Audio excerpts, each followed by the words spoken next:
Hello दोस्तों, कैसे हो बच्चे। हम लोगों ने अपने लास्ट लेक्चर में बिल ऑफ एक्सचेंज का क्वेश्चन नंबर 6 कंप्लीट किया था, यानी till 6 we have completed in last lecture. और मैंने आपको बोला था कि आप इसकी रिवीजन कर लेंगे, तो उम्मीद करता हूँ कि आपने इसकी रिवीजन कर ली होगी क्वेश्चन नंबर 6 तक की। आज मैं आप लोगों के साथ अपने अगले क्वेश्चन को तरफ देखूंगा और क्वेश्चन होगा हमारा क्वेश्चन नंबर 7। क्वेश्चन का लेवल धीरे धीरे बढ़ता चला जाएगा, वो बताने वाली बात ही नहीं है आपको, समझदार हैं आप लोग। क्वेश्चन नंबर 7 में आपके साथ पढ़ता हूँ। ऑन 1 जून 2008, ये आपको डेट है। Mister A sold goods to mister B for rupees 250, 250 के गुड्स सोल्ड हुए। And B gave to A his acceptance payable 1 month after date. एक महीने बाद का बिल बना before maturity. B request A to renew it. अब देखिए sir, ये एक नया केस है, ये एक नया केस है रिन्यूअल का। मैं आपके साथ डिस्कस करता हूँ, मैं आपके साथ एक टॉपिक डिस्कस कर रहा हूँ। टॉपिक है आपका renewal of bill, renewal of bill of exchange. इसमें पर्टिकुलरली क्या होता है मैं आपको समझाता हूँ। मान लो ये हंसते मुस्कुराते आदमी हैं सेलर, और ये हैं बायर, ठीक है जी। अब वही ट्रांजैक्शन हुई, सेल परचेज की सेलर और बायर के बीच में। बायर ने सेलर को क्या दिया? बायर ने सेलर को दिया एक bill of exchange as on 1 April 2020। 1 April 2020 को बिल ऑफ एक्सचेंज दिया गया। कितने महीने का? लेट से मैं कहता हूँ 3 महीने का। डन है जी। Before maturity, before maturity. अब मैच्योरिटी क्या है? डेट इज, आप मैच्योरिटी काउंट करो 1 अप्रैल 2020 से 3 महीने काउंट करो, तो अप्रैल से मई, मई से जून, जून से जुलाई, प्लस 3 दिन, 4 जुलाई 2020 को। Date is before maturity. इस डेट पर आपकी मैच्योरिटी होनी थी। अब बिफोर मैच्योरिटी 4 जुलाई से पहले जो बायर है जिसको पेमेंट करनी थी, बायर रिक्वेस्टेड सेलर, बायर ने सेलर को रिक्वेस्ट किया। क्या रिक्वेस्ट किया? बायर ने बोला कि मिस्टर सेलर, मैंने आपको एक बिल दिया था। सेलर ने कहा हाँ जी दिया था 3 महीने का, और उसकी ड्यू डेट भी आने वाली है। तो बायर कहता है सर ड्यू डेट तो आने वाली है, लेकिन मेरे पास पैसा नहीं है, और क्योंकि मेरे पास पैसा नहीं है तो मैं कोई आपका पैसा लेके तो भागना नहीं चाहता। बस मैं आपसे ये चाहता हूँ कि आप इस बिल को रिन्यू करें, यानी इस बिल को कैंसिल करके एक नया बिल बना लें। Buyer requested seller to cancel existing bill, जो बिल अभी चल रहा है उसको कैंसिल किया जाए, to cancel existing bill, and to make a new bill, एक नया बिल बनाया जाए। To make a new bill, एक नया बिल बनाया जाए। अब सर एक बात बताओ ना, सेलर कोई बेवकूफ़ तो है नहीं। सेलर कहता है सर जो पैसा मुझे आज मिलना था, अब आप कह रहे हो कि एक नया बिल बनाया जाए, लेट से फॉर 2 मंथ्स। कहता है 2 महीने बाद पेमेंट करूँगा। पेमेंट आज मिलनी थी। अब अगर ये पेमेंट 2 महीने बाद मिलेगी तो क्या सेलर का नुकसान है कि नहीं? बताओ। सर बिल्कुल नुकसान है। आप बोलोगे सर किस चीज़ का नुकसान? भाई ब्याज का नुकसान, इंटरेस्ट का नुकसान। जो पैसा उसको आज मिलना चाहिए था वो आज नहीं मिलेगा, अब 2 महीने बाद मिलेगा। तो सेलर बोलेगा, सेलर एग्री, सेलर कहता है ठीक है जी मैं एग्री हूं, but make new bill with interest. कहता मुझे इंटरेस्ट भी दो। इंटरेस्ट किसका? ये जो आगे आपने टाइम बढ़ा दिया, ये जो टाइम आगे बढ़ा है, अब मुझे पैसा 2 महीने बाद मिलेगा तो मुझे 2 महीने का इंटरेस्ट तो दो। तो सेलर जो बायर है वो भी कहता है ठीक है जी पैसे तो मुझे दे रही हैं, मैं इंटरेस्ट समेत दे दूंगा। ये जो पूरा कंसेप्ट है, इस पूरे कंसेप्ट को कहा जाता है renewal of bill of exchange, जहाँ पर पुराने वाले बिल को कैंसिल किया जाता है। और पुराने वाले बिल को कैंसिल करने का मतलब बिल्कुल वही है कि एक पुराने वाला बिल डिसऑनर हो गया, नए वाला बिल बनाया गया, नए वाले बिल में इंटरेस्ट का कंपोनेंट होगा। आइएगा आगे बढ़ते हैं अब हम, और मैं आपके साथ क्वेश्चन नंबर 7 डिस्कस करूंगा। क्वेश्चन नंबर 7 हम लोगों ने स्टार्ट किया था, क्वेश्चन नंबर 7 में आपके साथ डिस्कस करता हूँ। ऑन 1 जून 2008 ए ने सोल्ड किए थे गुड्स बी को 250 के। बी ने भी अपनी एक्सेप्टेंस दे दी, 1 मंथ का बिल बना था, लेकिन मैच्योरिटी से पहले बी ने रिक्वेस्ट की ए को कि भैया रिन्यू कर लिया जाए। विच ए डज, ए ने किया adding ₹10 to the new bill, कहता है 10 रुपये ऐड कर दो नए बिल में इंटरेस्ट के नाम पर। Make the necessary journal entries in the books of both A and B.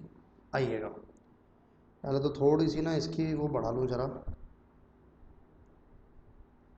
Answer number 7,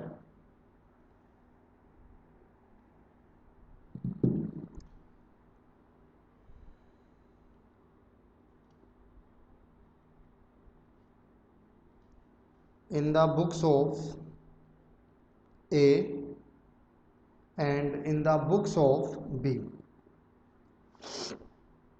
ए की बुक में और बी की बुक में एंट्री है, डेट वाइज है, बिल्कुल है। 1 जून 2008 को ए ने गुड सोल्ड किए थे,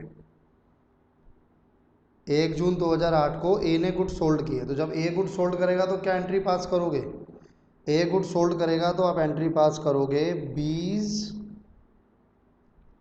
account debit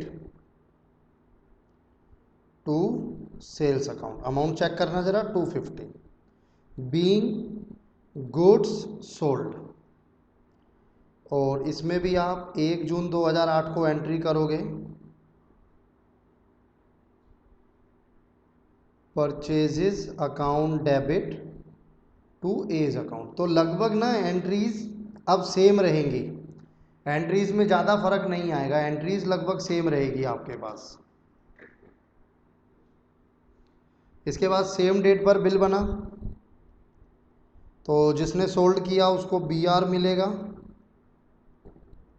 B R account debit 250। किससे मिला? ए को बी आर, बी से मिला, टू बीज अकाउंट 250। इसने एक्सेप्ट किया है तो उसके लिए बीपी हो गया।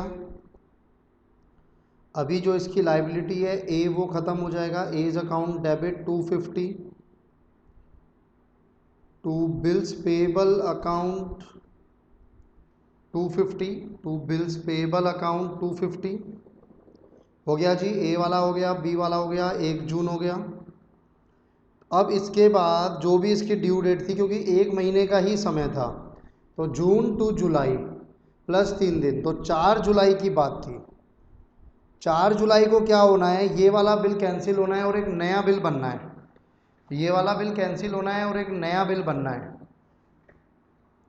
तो पहले पुराने वाले बिल को कैंसिल कर दो, फिर नया बिल बना लेना। पुराने वाले बिल को कैंसिल करेंगे तो हम एंट्री दोबारा क्या करेंगे? B's account debit to B R 250 same date पर नया बिल बनाओ। और नया वाला जो बिल बनेगा B R account debit, B जो आपका डेटर है उसको दोबारा ख़त्म किया गया, और इस बार 10 रुपीज़ इंटरेस्ट के भी हैं टू इंटरेस्ट अकाउंट। तो बी आर कितने का बनकर निकला? बी आर बनकर निकला 260 का।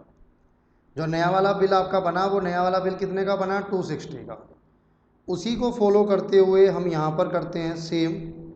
ये जो बीपी है इस बीपी को आप कैंसिल करेंगे, इस बीपी को आप कैंसिल करेंगे,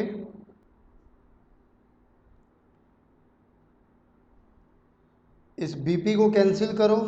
तो बीपी को कैंसिल करने के लिए आप डेबिट कर दोगे बीपी अकाउंट डेबिट, और ये जो मिस्टर ए जो कि पहले आपके क्रेडिटर थे वो ख़त्म हुए, वो दोबारा उसको क्रेडिटर बना लो, to as account 250। After this 4 जुलाई 2008, 4 जुलाई 2008 को दोबारा से एक नया बीपी बनाया गया, तो एज अकाउंट डेबिट 250। और बी को ना इंटरेस्ट देना है, बी के लिए इंटरेस्ट एक्सपेंस है, interest account debit 10 rupees. To नया वाला बीपी, टू बीपी अकाउंट 260, ये देख लो भाई। कोई मैच्योरिटी पे पेमेंट की एंट्री है? नहीं है जी। तो कुल मिलाकर इस तरीके से आपके पास होता है। आप प्लीज़ एक बार इसको नोट कीजिए, एक बार नोट कीजिए इसको।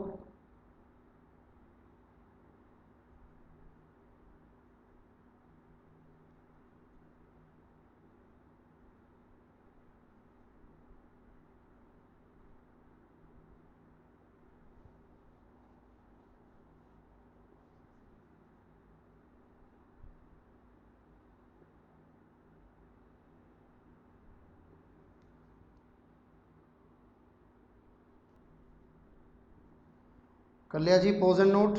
चलो अब मैं आप लोगों के साथ आगे बढ़ता हूँ और मैं क्वेश्चन नंबर 8 पर आता हूँ आपके साथ। अब क्वेश्चन नंबर 7 मैंने आपके साथ कंप्लीट किया। क्वेश्चन नंबर 8 देखिएगा बच्चे। 1 जनवरी 2008, 1 जनवरी 2008 की बात है। Mister X sold goods to mister Y for 4500 on credit and drew 3 bill on him. अब यहाँ से क्वेश्चन इंपॉर्टेंट थोड़ा सा बढ़ना शुरू हो जाएगा लेवल। अब 1 जनवरी 2008 को मिस्टर एक्स ने गुड्स सोल्ड किए मिस्टर वाई को 4500 के, उधार पर माल बेचा था। And drew 3 bill on him, 3 bill बनाए गए। पहला बिल 1000 रुपये का 1 महीने का, दूसरा बिल 1500 रुपये का 2 महीने का, तीसरा बिल 2000 का 3 महीने का। मिस्टर वाई ने एक्सेप्ट किए, तीनों बिल पे साइन किए। मिस्टर वाई ने कहा और ले जाओ। First bill was retained by mister X till the date of maturity. Second bill was endorsed to his creditor Mr. Z on 3rd January 2008 and third bill was sent to bank for collection on 4th January 2008. Now, on maturity all the bills were dishonored, सारे bill dishonour हो गए भाई। और noting charges भी हैं 10 रुपये, 15 रुपये, 20 रुपये respectively. Give the journal entries in the books of X Y और जेड, तीनों की बुक्स में आपको जर्नल एंट्री करनी है। आइएगा आंसर नंबर 8।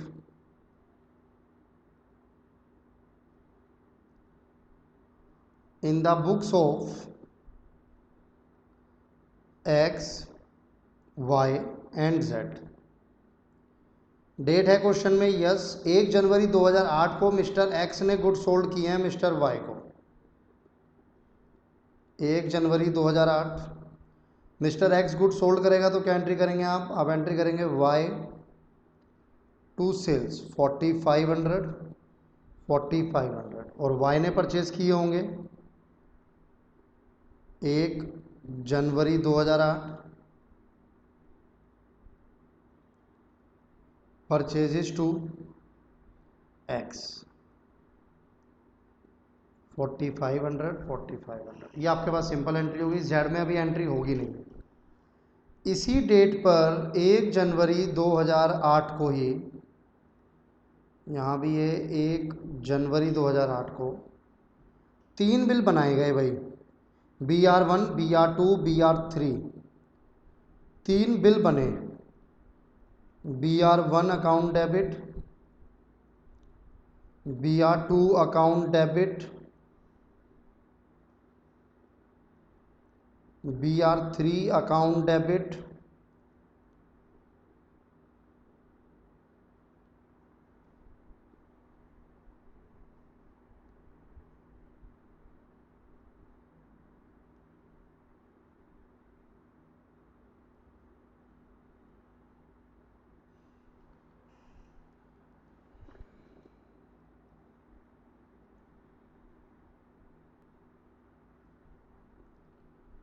और डेबिट टू वाइज अकाउंट। अब ये बिल कितने कितने के हैं वो चेक कर लो। पहला बिल है 1000 का, दूसरा 1500 का, तीसरा 2000 का। तो 1000, 1500, 2000, 4500। और सेम डेट पर यहाँ पर भी आप लिखोगे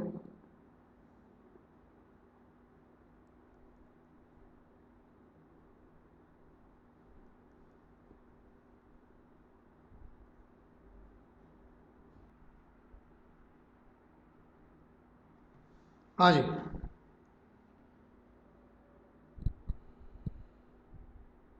1 जनवरी को ही यहाँ पर 3 BP आएंगे।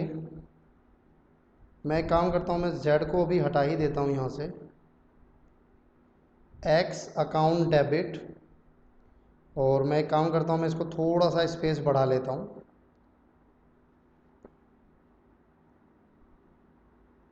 Y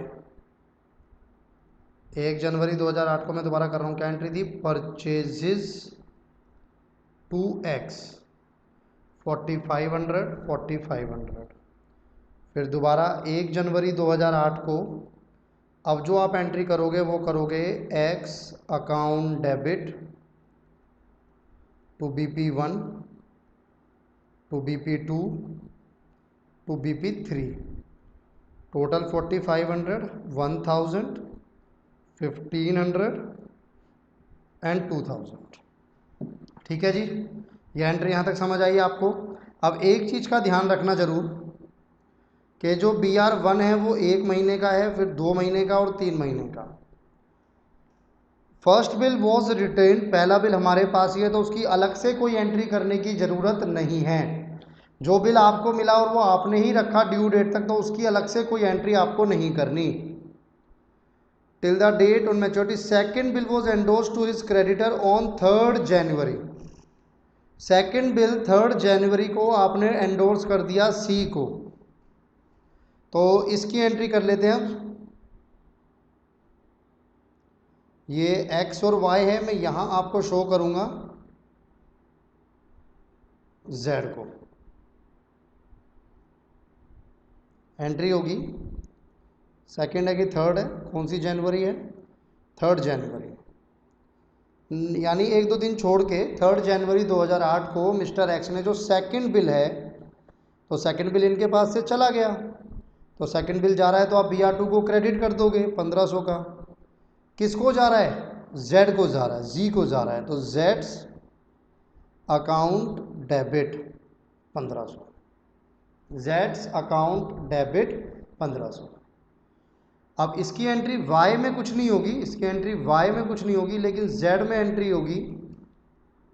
3 जनवरी 2008 को Z को एक BR मिला और ये BR2 था, BR2 account debit to mister X, और ये BR था कितने का? 1500 का।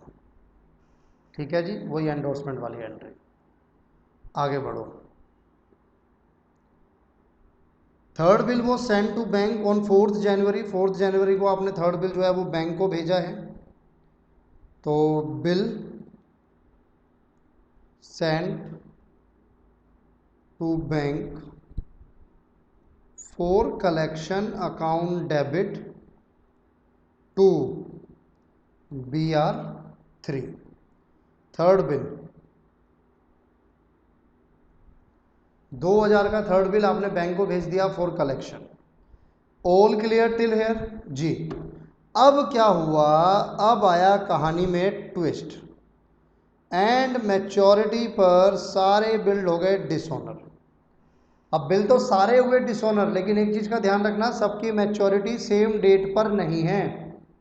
बिल नंबर 1 सबसे पहले मैच्योर होगा 1 महीने बाद, तो मैं सबसे पहले उसी की एंट्री कर रहा हूं, बिल नंबर 1।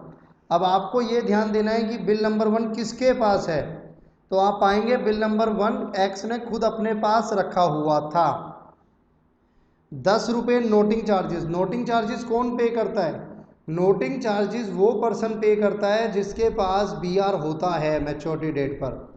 और BR किसके पास था? BR1 की अगर मैं बात करूं तो BR1 X के ही पास था, तो X ने ही नोटिंग चार्जेस पे किए होंगे। ध्यान से समझना, पहला बिल 1 जनवरी को बना, 1 महीने का टाइम था, यानी फरवरी प्लस 3 दिन, तो 4 फरवरी 2008, 4 फरवरी 2008 को BR1 हो गया कैंसिल।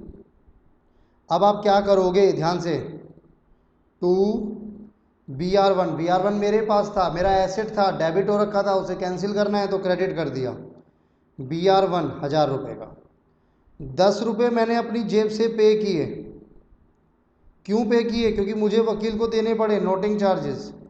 ये सारा पैसा मैं दोबारा किससे मांगूंगा? मैं वाई से मांगूंगा भाई।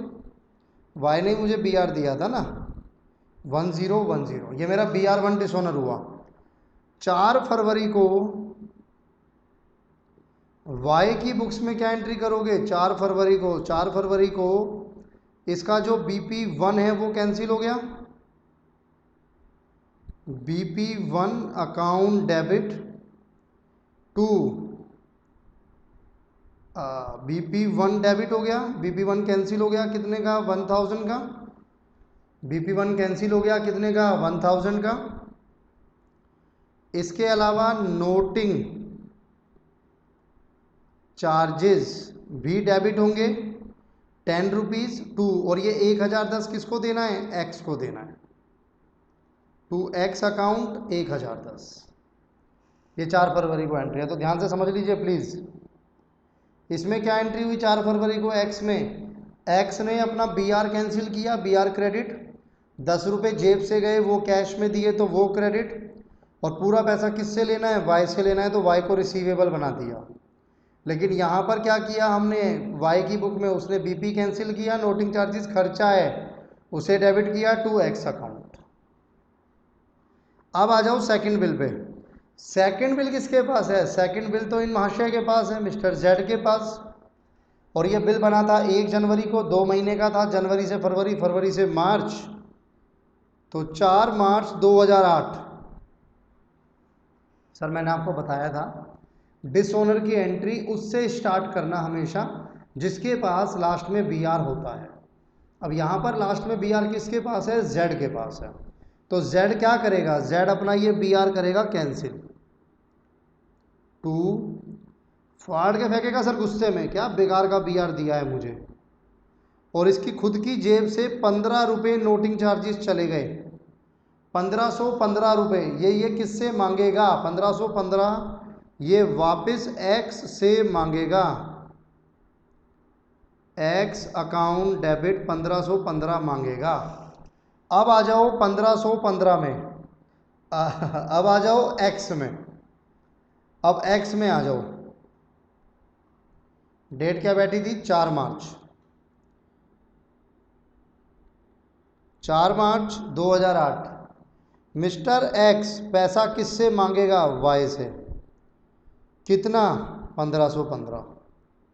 और ये पैसा क्या वो खुद अपने पास रखेगा? नहीं बचे, ये पैसा वो देगा किसको? जेड को, 1515। आप देखो नोटिंग चार्जेस का जिक्र मिस्टर एक्स की बुक्स में नहीं हुआ है। क्यों? क्योंकि ना तो मिस्टर एक्स की जेब से 15 रुपये गए हैं और ना ही वो 15 रुपये मिस्टर एक्स के लिए कोई खर्चा है। जेब से किसकी गई? जेड के। तो टू कैश आपने किस में किया? जेड में। ये रहा खर्चा किसके लिए है? वाई के लिए, तो मैं खर्चा वाई के लिए बनाऊंगा। ये देख लो यहाँ पे 4 मार्च 2008 इनका BP2 कैंसिल हो गया भाई। BP2, BR2 नहीं, क्या क्या बताते रहते हो यार। BP2 अकाउंट डेबिट 1500 का, 15 रुपये इनके ऊपर नोटिंग चार्जेस आ गए, नोटिंग चार्जेस डेबिट टू, किसको देना है ये पैसा? वाई किसको देगा? वाई एक्स को देगा। ये कहानी इस तरीके से है, समझ लो आप इसको ध्यान से समझ लो। ये तीनों एंट्रियां यहाँ से शुरू हुई सबसे पहले, और यहाँ पर टू कैश हुआ, यहाँ पर डेबिट हुआ, लेकिन यहाँ पर कुछ भी नहीं हुआ। क्यों? क्योंकि मिस्टर एक्स के ऊपर इसका कोई प्रभाव नहीं है, ना तो उसकी जेब से 15 रुपये गए हैं और ना ही कभी जाएंगे। उसे तो जेड से लेने हैं, वाई से लेने हैं और जेड को देने हैं। आगे बढ़ते हैं और अब मैं आपके साथ डिस्कस करूंगा लास्ट बी आर, यानी B R number 3। B R number 3 जिसका टाइम पीरियड 3 महीने था, अब वो अप्रैल में आ गया। तो 4 अप्रैल को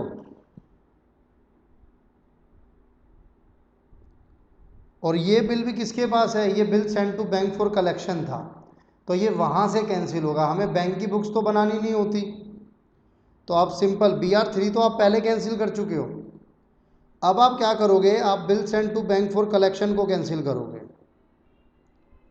to bill send to bank for collection account. ये बिल आपका था 2000 का, 20 रुपये आप ही को पे करने पड़ेंगे एज अ नोटिंग चार्जेस, मतलब कैश अकाउंट डेबिट क्रेडिट। और ये सारा पैसा भी आप किससे मांगोगे, वाई से मांगोगे, वाइज अकाउंट डेबिट 2020। ठीक है जी। 4 अप्रैल को इनका BP3 कैंसिल हो जाएगा, BP3 account debit, noting charges account debit, पैसा एक्स को देना है। तो आप देखो इसमें तो कोई भी एंट्री में चेंजेस आते ही नहीं है, ये तो सेम एंट्री लेके चलता है लगातार, इसमें कोई चेंजेस नहीं आ रही है, तो सेम एंट्री लेके चल रहा है। तो बच्चे ये आपके पास क्वेश्चन था। आप एक बार नोट कर लो, पहले काम करो, पोज एंड नोट करके एक्स और वाई का कर लो। मैं जेड का आपको लास्ट में दिखा दूंगा, पहले एक्स और वाई का कर लो, यहाँ तक करो पोज एंड नोट। ठीक है। और ये डेट्स के साथ लिखना, आमने सामने मैच मत करना वरना बाद में दिक्कत होगी आपको। डेट के हिसाब से लिखना।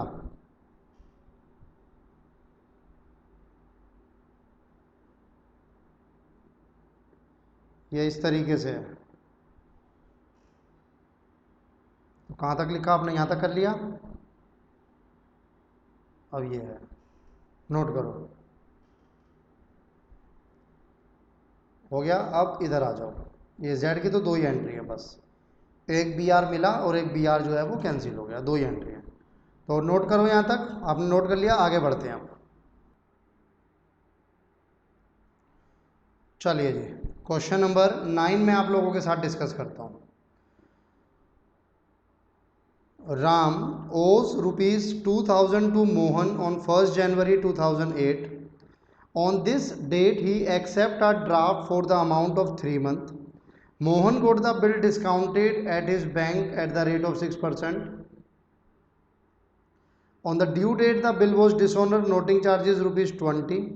Ram agreed to pay ₹520 immediately and accept the another bill for the remaining amount for 3 months, together with interest at the rate of 9% per annum. This bill was met on due date. Give the journal entries. तो राम और Mohan 2 parties हैं, दोनों की books आपके सामने हैं, आपको बनाना है। आइएगा,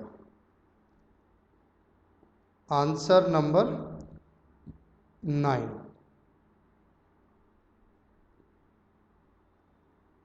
in the books of Ram, in the books of Mohan. Ram को 2000 देने थे। ओज का मतलब समझते हैं, राम ओज, ओज मतलब होता है पेबल, यानी देना बाकी है। तो राम को 2000 देने थे मोहन के, तो राम के लिए क्या बनेगा, जिसको देने थे उसके लिए BP बनता है, और जिसको मिलना है उसके लिए BR बनता है। तो राम के लिए बनेगा BR और मोहन के लिए बनेगा BP। He accepted a draft, 1 जनवरी को ड्राफ्ट एक्सेप्ट किया गया।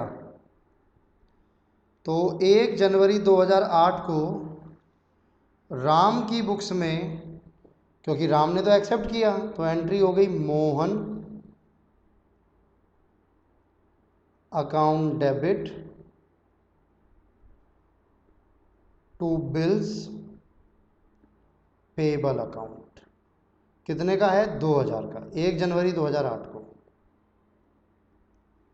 और इसी डेट पर 1 जनवरी 2008 को मोहन की बुक्स में आएगा बिल, शॉर्ट में लिखता हूं मैं, bill receivable account debit to Ram's account 2000। ठीक है जी। अब कहता है 1 जनवरी के बाद 3 महीने का ये बिल था, मोहन ने इसको डिस्काउंट करा लिया 6% पे। अच्छा, एक तो यहाँ पर आपको ये ध्यान रखना है कि जैसे 6% है, तो 6% के आगे पर एनम नहीं लिखा। तो अब आप क्या करोगे, आप 3 महीने का नहीं निकालोगे, आप पूरा निकालोगे। यानी जब इसको मोहन डिस्काउंट कराएगा सेम डेट पर 1 जनवरी 2008 को, तो एंट्री क्या कराएगा, एंट्री करेगा bank account debit discounting charges account debit to BR account. ठीक है जी। अब जो आप डिस्काउंटिंग चार्जेस कैलकुलेट करोगे 2000 पर, वहां आपको ये देखना है कि 6% के साथ पर एनम वर्ड नहीं है, तो आप पूरा 6% एज इट इज ले लोगे। तो 2000 का 6% होता है 120 का डिस्काउंट चार्ज। BR तो पूरे 2000 का चला गया, डिस्काउंट चार्जेस 120 लग गया, ये आ गया 1880। अगर पर एनम होता तो मैं यहाँ पे 6/100 के बाद 3/12 भी करता, फिर मैं 3 महीने का निकालता। लेकिन क्योंकि यहाँ पे पर एनम नहीं है, सिर्फ 6% है, तो मैं सीधा 6% निकाल दिया 120। डन। और इस डेट पर आपको पता ही है कि राम की बुक्स में तो कोई एंट्री होगी नहीं, क्योंकि राम को इस डेट पे कोई लेना देना नहीं है। आगे बढ़ते हैं। On the due date the bill was dishonour, bill dishonour हो गया और नोटिंग चार्जेस हैं 20। तो पहले यहाँ तक समझो, जब डिसोनर हो जाएगा तो BR किसके पास है? बैंक के पास। नोटिंग चार्जेस भी किसने पे किए होंगे? बैंक ने पे किए होंगे। लेकिन बैंक पैसा किससे काटेगा? बैंक पैसा काटेगा मोहन से। बैंक पैसा काटेगा मोहन से।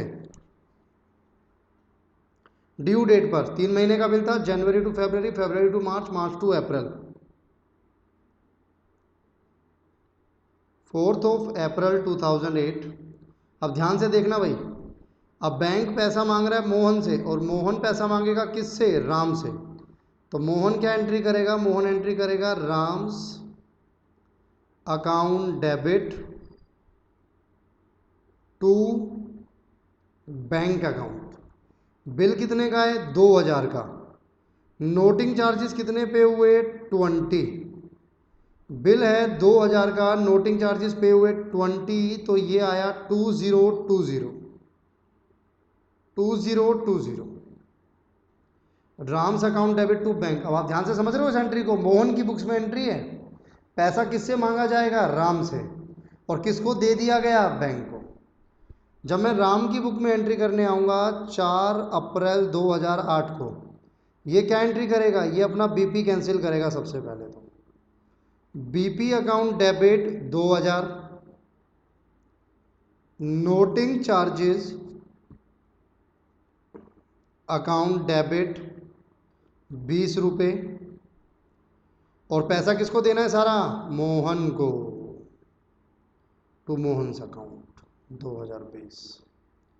तो राम की नज़र में मोहन लायबिलिटी है इसलिए क्रेडिट, और मोहन की नज़र में राम रिसीवेबल है इसलिए डेबिट।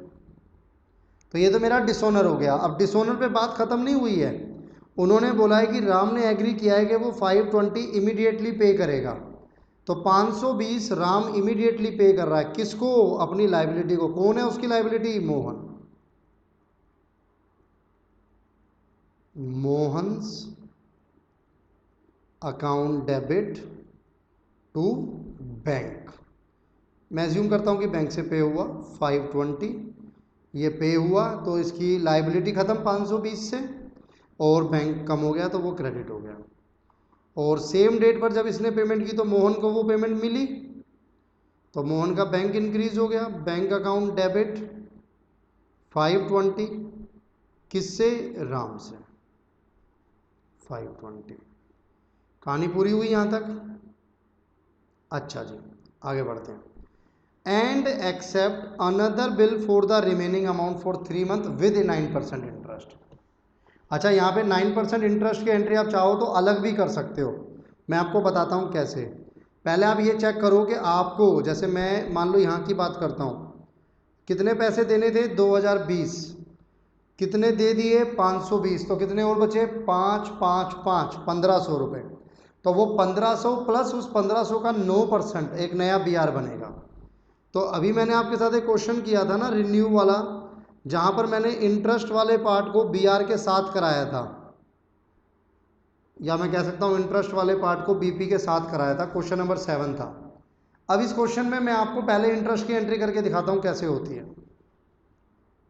इंटरेस्ट अगर मैं बात करूँ, सेम डेट पर एक नया बिल बन रहा है, तो राम के लिए राम के लिए ये इंटरेस्ट क्या है, इनकम या खर्चा? सर खर्चा है, क्योंकि राम को तो देना पड़ेगा।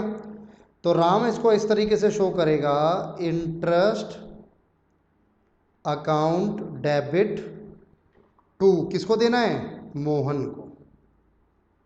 इंटरेस्ट खर्चा है इसलिए डेबिट, मोहन को देना है, मोहन की लायबिलिटी इंक्रीज हो रही है इसलिए वो क्रेडिट।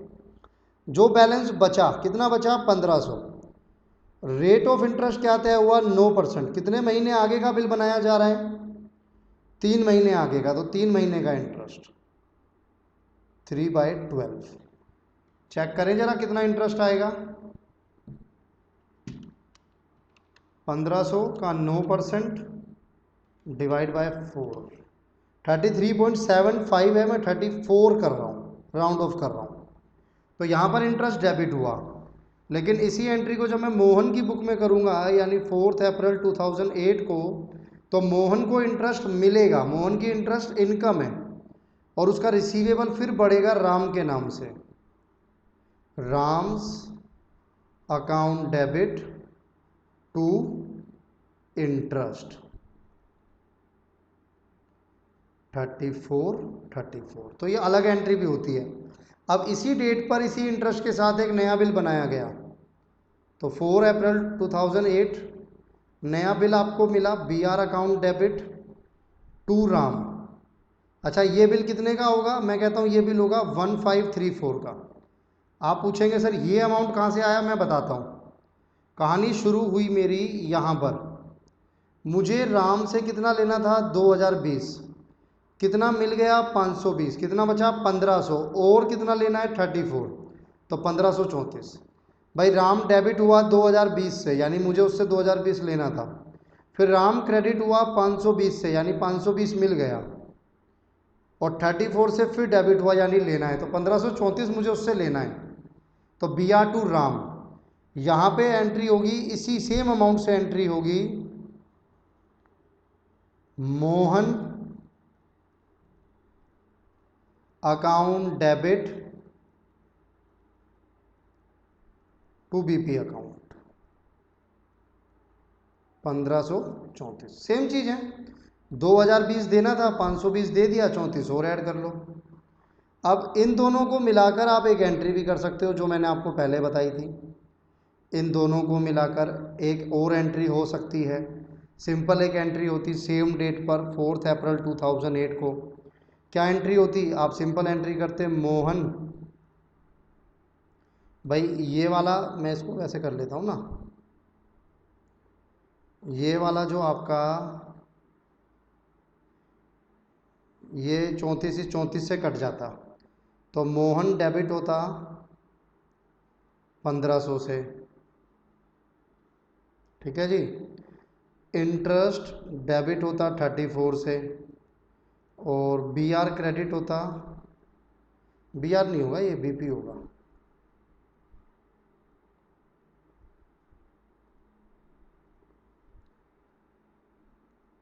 BP क्रेडिट होता 1534 से। तो इन दोनों को मिला के एक एंट्री भी हो सकती थी। ऐसे यहाँ पर है, इन दोनों को मिलाकर एक एंट्री भी हो सकती है सेम डेट पर 4 अप्रैल 2008 को। क्या एंट्री करोगे, ये जो राम है 34 रुपये इससे कट जाएगा, तो BR डेबिट हो गया, BR account debit 1534 to Ram 1500 and to interest 34। तो दोनों में से जैसा आपको ठीक लगे आप वैसा फॉलो कर सकते हो। दोनों ही मेथड ठीक हैं, दिक्कत कोई से में नहीं है। तो सारा नहीं करना, मैंने बताया इन दोनों की जगह ये एंट्री भी हो सकती थी।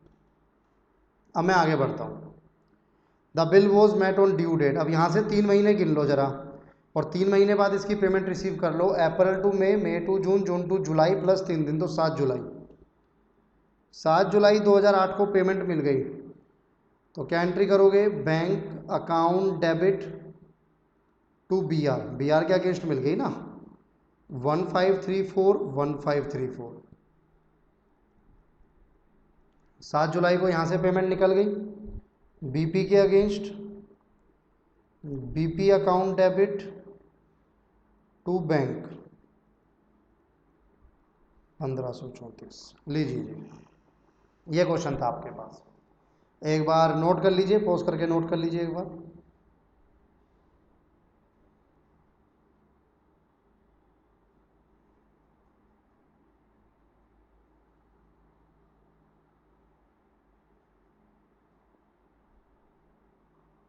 ठीक है जी, चलिए आगे बढ़ता हूँ मैं आप लोगों के साथ और अगले क्वेश्चन की तरफ हम लोग बढ़ेंगे अपने।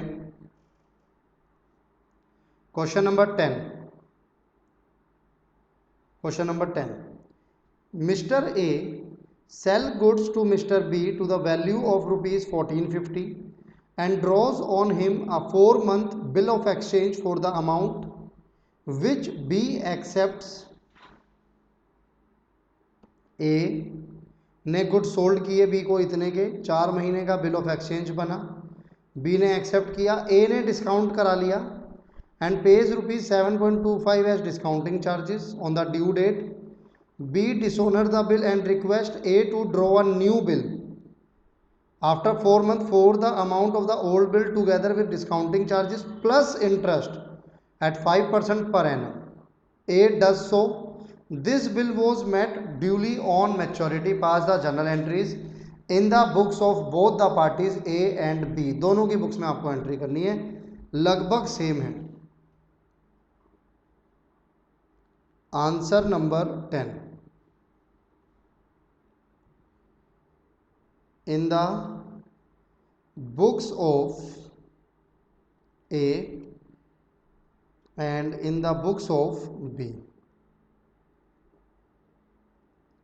ए की बुक्स में और बी की बुक्स में आपको एंट्री करनी थी। डेट क्वेश्चन में नहीं है। सबसे पहले A sell goods to B, तो एंट्री बनेगी B's account debit to sales account 1450, और बी करेगा purchases account debit to as account 1450। ठीक है जी, सेम डेट पे बिल बना, B R account debit to B's account 1450, और यहाँ पर बनेगी A's account debit bills payable account 1450। Done, 2 entry हो गई। अब मैं आगे बढ़ता हूँ, क्या है क्वेश्चन में। ए ने डिस्काउंट कराया 7.25, उसने डिस्काउंटिंग चार्जेस पे किए हैं। तो ए जब डिस्काउंट कराएगा तो आप एंट्री करोगे bank account debit discounting charges debit to B R account 1450 minus 7.25, तो यहाँ 7.25 है ना, तो कितना बचा ये 1450। आदत खराब हो चुकी है भैया, बिना कैलकुलेटर के तो 7 रुपये भी माइनस ना कर पाऊँ मैं। 1442.75, इसमें तो इसकी कोई एंट्री होगी नहीं, वो तो सोया हुआ है। थर्ड, अब क्या हुआ, ऑन ड्यू डेट बी ने बिल को डिसऑनर कर दिया, तो रिक्वेस्ट तो बाद में लेंगे, पहले डिसऑनर की एंट्री कर लें। नोटिंग चार्जेस है कहीं? नहीं, नोटिंग चार्जेस तो नहीं है। तो आप सिंपल एक एंट्री करोगे फोर्थ यहाँ पर कि भाई हमें पैसा लेना है किससे, बी से, बीज अकाउंट डेबिट टू, और किसे देना है, बैंक को देना है। पूरा ही लेंगे 1450। ये एंट्री करेंगे अपने पास कि भाई बीपी हो गया कैंसिल, बीपी अकाउंट डेबिट 1450, और ये पैसा दोबारा हमारी लाइबिलिटी कौन बन गया, ए बन गया। ठीक है जी। अब बी ने रिक्वेस्ट किया है and request A to draw a new bill, 4 महीने का नया बिल बना लो भाई, for the amount of the old bill together with discounting charges. तो डिस्काउंटिंग चार्जेस तो सर इंक्लूड होंगे ही ना उसमें, वो तो कोई कहने वाली बात ही नहीं है।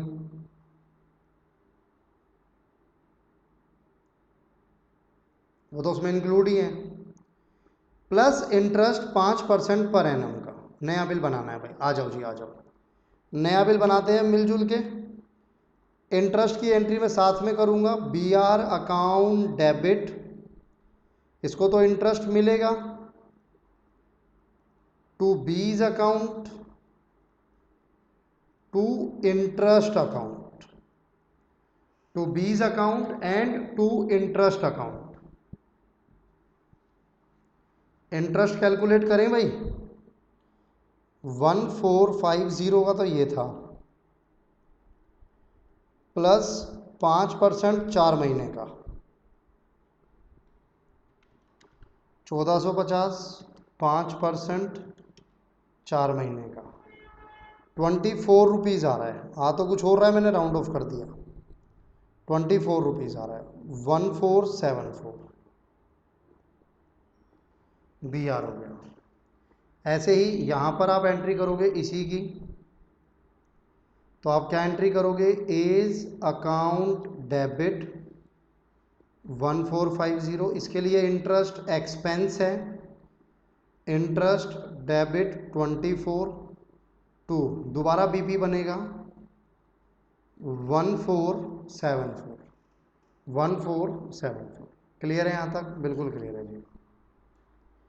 ए does so, this bill was duly met on maturity, maturity पे उसकी पेमेंट हो गई, 4 महीने बाद उसकी पेमेंट हो गई। तो 6th एंट्री इसमें जो करोगे आपको वो पैसे मिलने की एंट्री होगी, bank account debit to B R account 1474, और यहाँ पर भी आ गया आपके पास BP account debit to bank account 1474। लीजिए जी, सॉल्यूशन आपके सामने है, पॉज कीजिए, नोट कीजिए। मुझे लगता नहीं कि कुछ खास ऐसे मुश्किल है इसमें जो आपको दोबारा समझना होगा, तो पॉज करके नोट कर लीजिए फटाफट से, एक बार पॉज कीजिए और नोट कीजिए।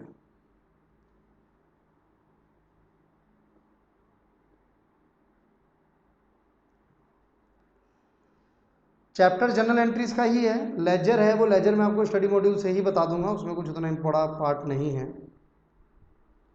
तो आगे बढ़ते हैं जी। क्वेश्चन नंबर 10 के बाद क्वेश्चन नंबर 11 है हमारे पास एक, मैं आपके साथ सीक्वेंस में ही चल रहा हूं, मैं क्वेश्चन नंबर 11 आपके साथ अब डिस्कस करूंगा।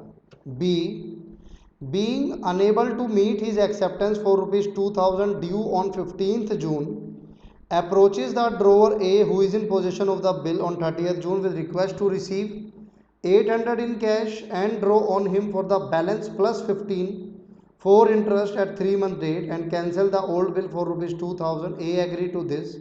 Pass entries in the books of A and B.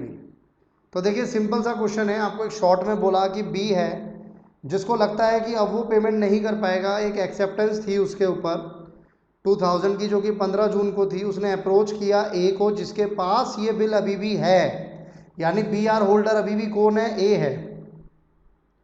उसने 30 जून को रिक्वेस्ट किया, अप्रोच किया कि भाई 800 रुपये कैश में ले लो और बाकी प्लस जो बैलेंस बचाए 15 रुपये इंटरेस्ट लगा के नया बिल बना लो और पुराने बिल को कैंसिल कर दो।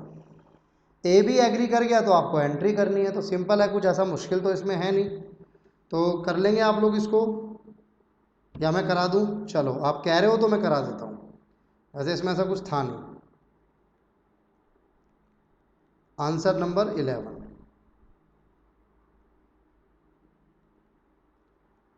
इन the books of A and in the books of B.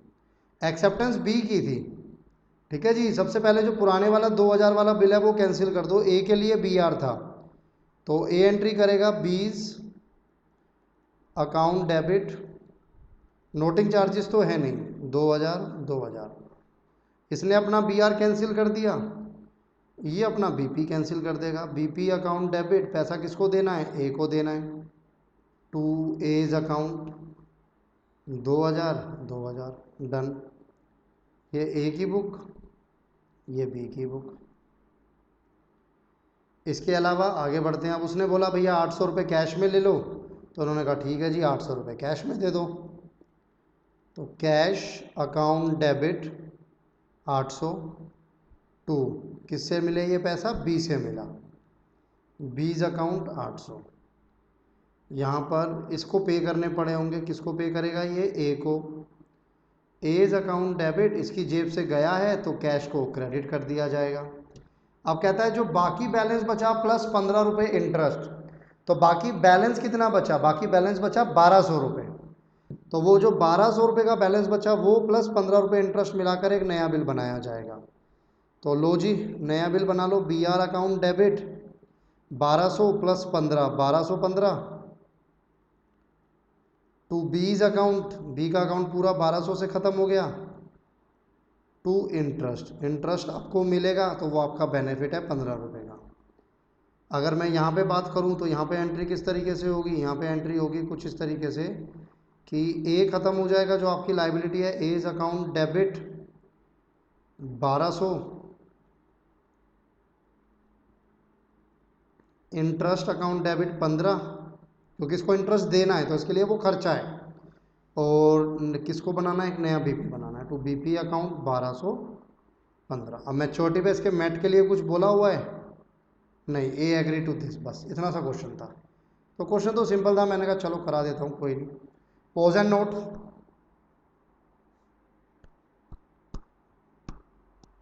आगे बढ़ता हूँ मैं आपके साथ अब, और मैं बात करूँगा आपके साथ क्वेश्चन नंबर 12, या क्वेश्चन नंबर 12 को अभी मैं होल्ड पे डालता हूँ। क्वेश्चन नंबर 12 को अभी मैं होल्ड पे डालता हूँ। मैं आपके साथ बात करता हूँ क्वेश्चन नंबर 13 की। या एक काम करो,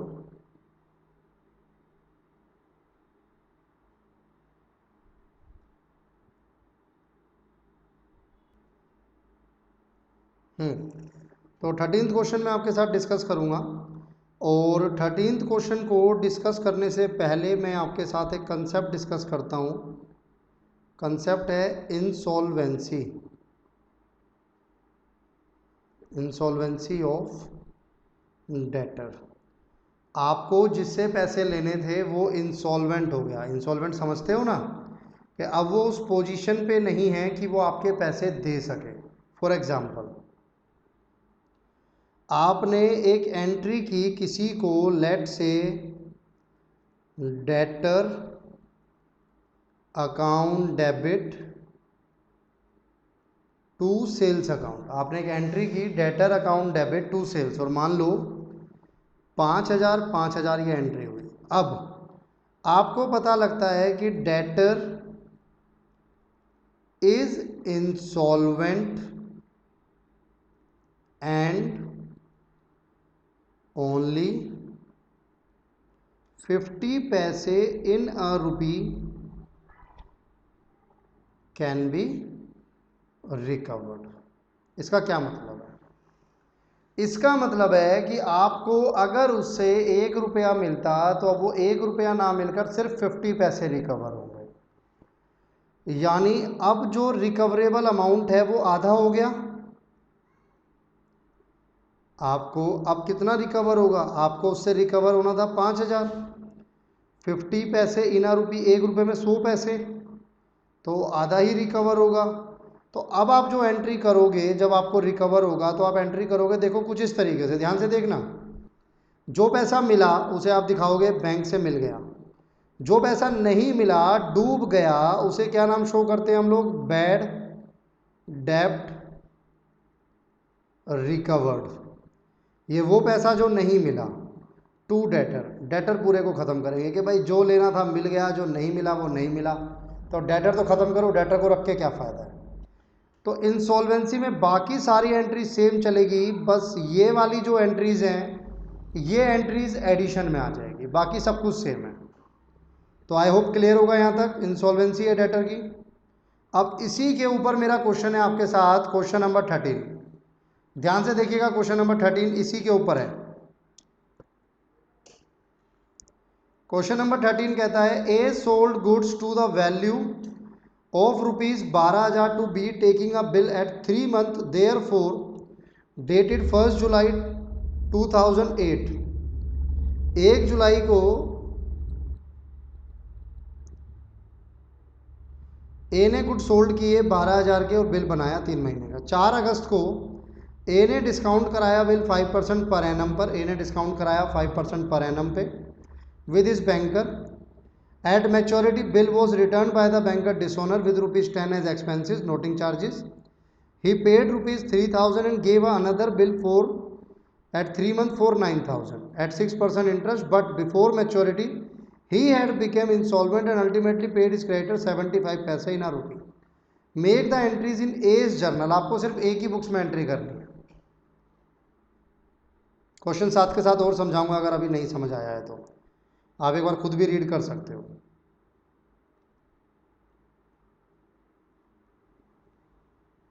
इन द बुक्स ऑफ मिस्टर ए।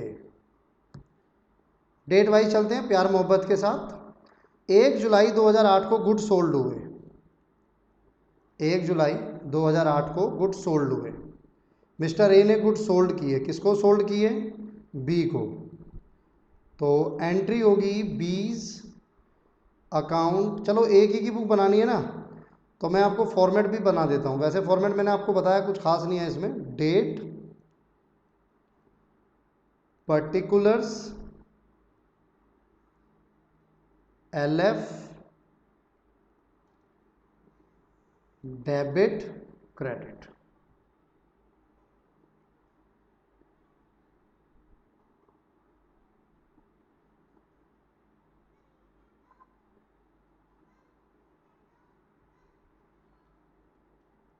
एक जुलाई 2008 ए ने गुड सोल्ड किए, तो B's account debit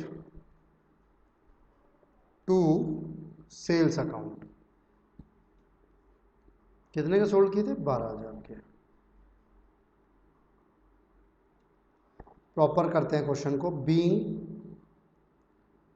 goods sold. ठीक है बच्चे, ये आपकी पहली एंट्री हमने की।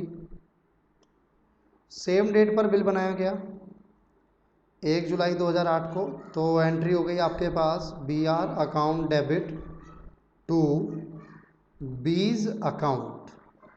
12,000 का आपका बिल रिसीवेबल बना। आप नरेशन में डालते हो being BR received, being BR received. अब 4 अगस्त को 1 जुलाई के बाद, अब भैया इसको ध्यान से समझना, बिल कितने महीने का? 3 महीने का। जुलाई से अगस्त, अगस्त से सितंबर, सितंबर से अक्टूबर। आपने उसको 4 अगस्त को डिस्काउंट कराया बैंक से, तो जब आप उसको 4 अगस्त 2008 को डिस्काउंट कराओगे तो क्या एंट्री करोगे? आप एंट्री करोगे bank account debit discounting charges account debit to BR account. 12,000 का बिल, 12,000 को आप डिस्काउंट करा रहे हो कितना परसेंट पे? 5% पे। 5% पे मल्टीप्लाई जो करोगे, मेरा ये सवाल है आपसे, ऊपर क्या लिखोगे? बिल बता देता हूं आपको, बिल 3 महीने का है। बताओ क्या 3/12 होगा? नहीं बच्चे, इस बार 3/12 नहीं होगा, क्योंकि बिल कब बना था? आप ध्यान से देखो, बिल बना था 1 जुलाई को। बिल जब 1 जुलाई को बना और वो 3 महीने थे, लेकिन 1 महीना तो बीत चुका है ना। 1 जुलाई से 4 अगस्त के बीच में मोटा मोटा 1 month has been lapsed. Remaining months कितने हैं? 2 महीने। तो 2 महीने का डिस्काउंट काटेगा बैंक। 12,000 का 5% डिवाइड, 12,000 का 5% डिवाइड बाय 12 इंटू 2, 100 रुपये का डिस्काउंट चार्जेस, 11,900। तो एक तो ये डिस्काउंट चार्जेस वाला ध्यान रखना इसमें।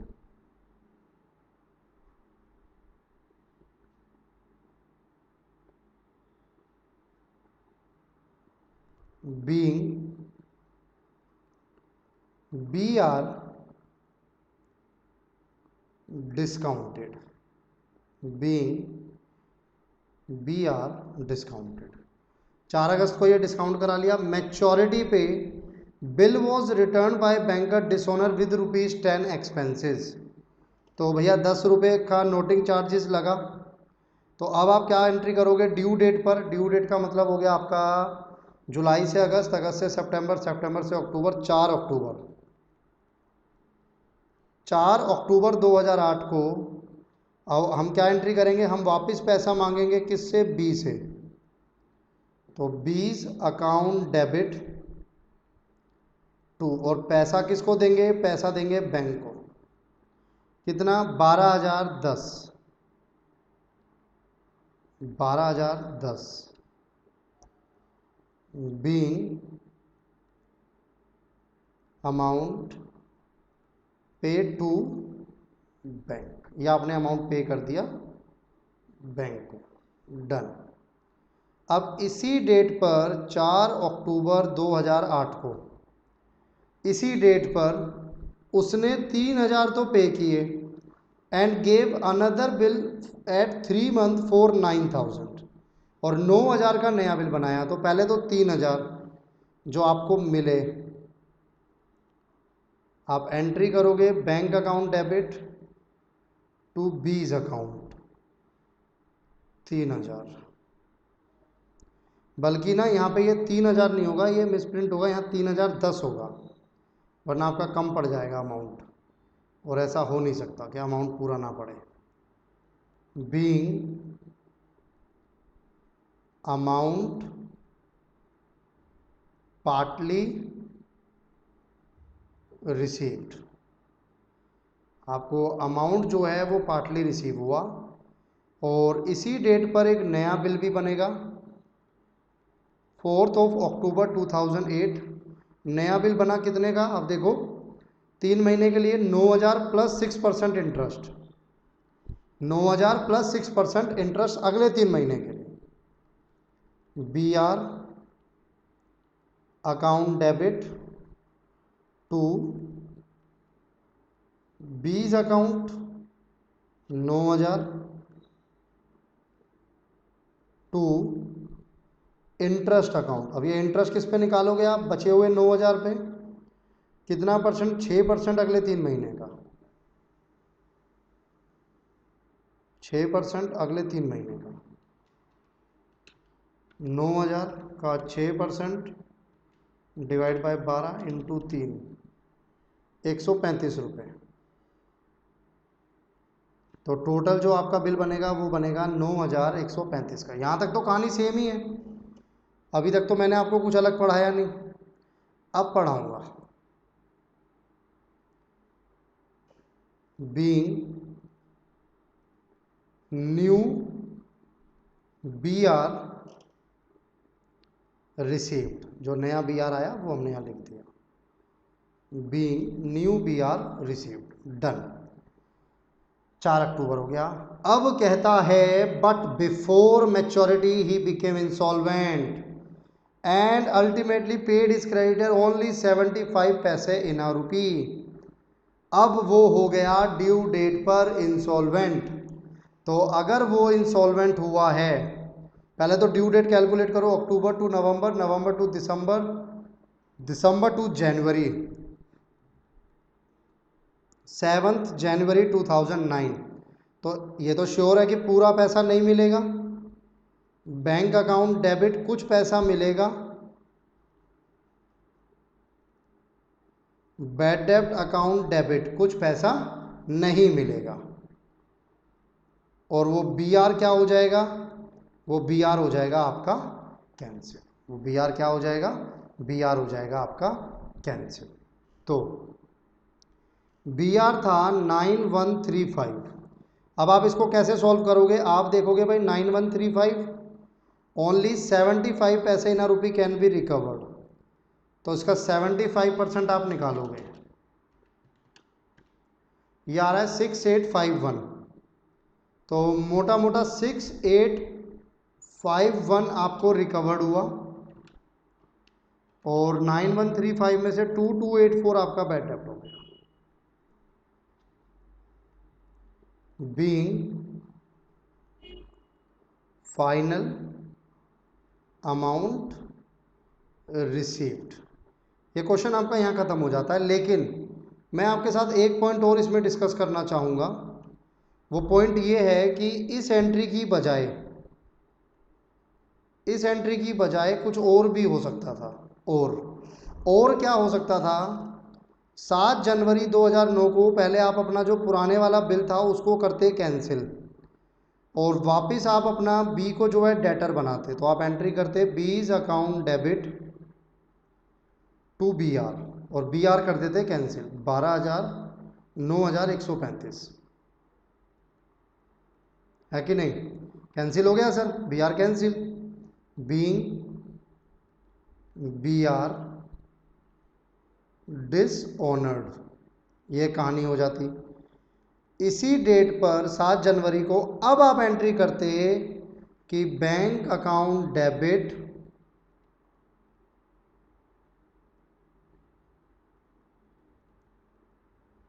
Bad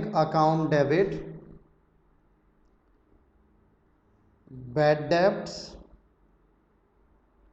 account debit, bank account debit, bad debts account debit, bank account debit, bad debts account debit to B's account. बात सेम है सर, बात में कोई खास दिक्कत नहीं है, सब कुछ सेम है। बस वहाँ पे बी आर आ रहा था नीचे, यहाँ पर उस बी आर की जगह क्या आ गया? बी आ गया। और वैसे आप देखोगे तो ये जो बी है ये इस बी से कट जाएगा। 2284 और फाइनल बैलेंस कितना था? 6851। तो नोट कर लो एक बार, दोनों एंट्रीज आप कर सकते थे, ये वाला भी और वो वाला, कोई सा भी गेम आप कर सकते हो। नोट करो भाई।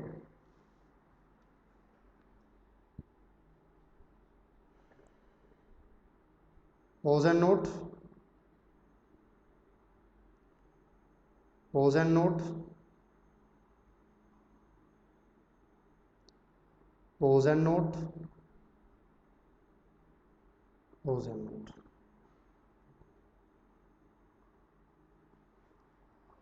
ठीक है जी।